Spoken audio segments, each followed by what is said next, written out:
Assalamualaikum warahmatullahi wabarakatuh.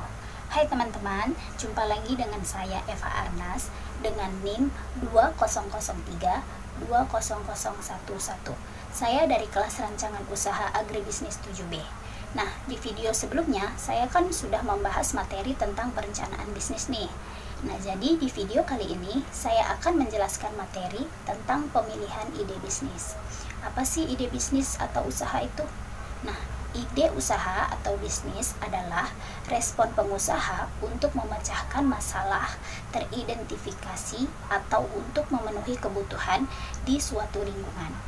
Nah, terdapat 13 sumber ide bisnis. Yang pertama yaitu kebutuhan dan permintaan pasar. Yang kedua, keahlian dan keterampilan. Ketiga, survei. Yang keempat, hobi dan minat. Yang kelima, kreativitas. Yang keenam, jaringan dan relasi. Yang ketujuh, bisnis yang dimulai dengan sistem ATM, yaitu amati, tiru, kemudian memodifikasi. Yang kedelapan, nasihat atau saran.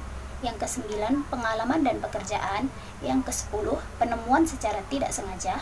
Yang kesebelas, media massa. Yang ke-12, pameran. Yang ke-13 yaitu pencarian ide dengan penuh pertimbangan. Nah, menurut Douglas, terdapat beberapa teknik untuk mendapatkan ide bisnis. Apa aja? Yang pertama itu adalah tukar pikiran. Tukar pikiran yaitu ide yang didapatkan dari hasil diskusi, rapat, sharing, atau aktivitas lain yang memungkinkan terjadinya pertukaran informasi dari berbagai pihak. Nah, yang kedua, berandai-andai yang mengacu pada keinginan merubah mimpi menjadi kenyataan. Yang ketiga yaitu kawin silang. Kawin silang ini yaitu upaya bertukar pikiran dari ide masing-masing untuk menghasilkan ide lain. Yang keempat, keingintahuan, yaitu dorongan dalam diri seseorang untuk mengetahui sesuatu. Yang kelima, pendekatan tidak langsung, yaitu upaya dalam membahas sebagian ide, tidak semua ide. Nah, yang keenam, komponen yang dimodifikasi, yaitu ide baru yang diperoleh dari modifikasi ide lama. Yang ketujuh, meditasi, yaitu teknik menghasilkan ide dengan memusatkan pikiran dan perasaan. Nah, ide bisnis itu sangat penting karena ide bisnis sangat berpengaruh pada kelangsungan usaha yang akan dijalankan nantinya. Ide bisnis ini merupakan salah satu upaya untuk menciptakan produk atau sesuatu hal yang baru dan berbeda dari yang lain, serta keahlian dalam melihat masalah dan peluang sebelum memulai bisnis. Nah, jadi ide bisnis itu sangat penting dipikirkan atau dibuat pada saat ingin memulai bisnis. Nah, di dalam menentukan ide bisnis perlu adanya kekreativitasan. Nah, seseorang yang memiliki kreativitas memiliki kemampuan untuk menciptakan dan mengembangkan ide bisnis. Kreativitas ini itu sangat penting dalam sebuah bisnis. Karena apa? Karena kreativitas berpengaruh terhadap strategi dalam mencari ide bisnis, kemudian menciptakan dan mengembangkan ide tersebut sehingga tercipta suatu usaha baru yang dapat bersaing di berbagai pasar. Nah, ada beberapa cara untuk mengembangkan ide bisnis. Yang pertama, menentukan sumber ide bisnis. Nah, jadi di sini ide bisnis ini dapat diperoleh dari diri sendiri atau dari orang lain atau keahlian dalam melihat lingkungan ataupun peluang.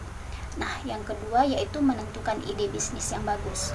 Biasanya diperoleh dari pemikiran yang positif dan kreatif. Yang ketiga, daftar ide bisnis.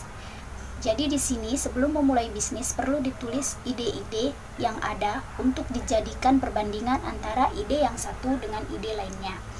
Yang keempat, persaingan dengan produksi asing.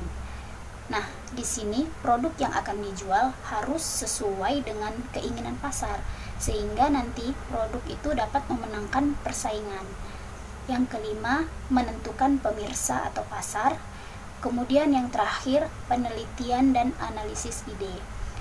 Nah, jadi di dalam bisnis itu perlu ada pengujian. Untuk menguji bisnis dapat dilakukan dengan cara analisis SWOT. Apa itu SWOT? Nah, SWOT itu yang pertama strength atau kekuatan. Di sini kita analisis bagaimana kekuatan perusahaan kita.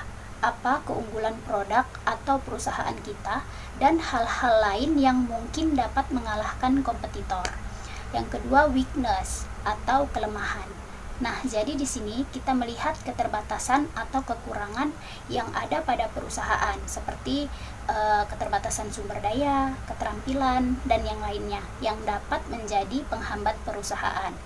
Yang ketiga, opportunity atau peluang. Jadi di sini kita harus mampu melihat peluang-peluang di lingkungan perusahaan yang dapat menguntungkan bagi perusahaan nantinya. Yang keempat yaitu threats atau ancaman.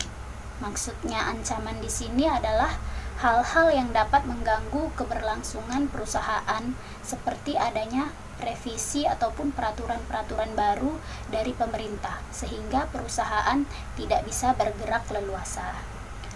Oke teman-teman, sekian materi yang dapat saya sampaikan pada hari ini. Semoga dapat bermanfaat bagi teman-teman sekalian.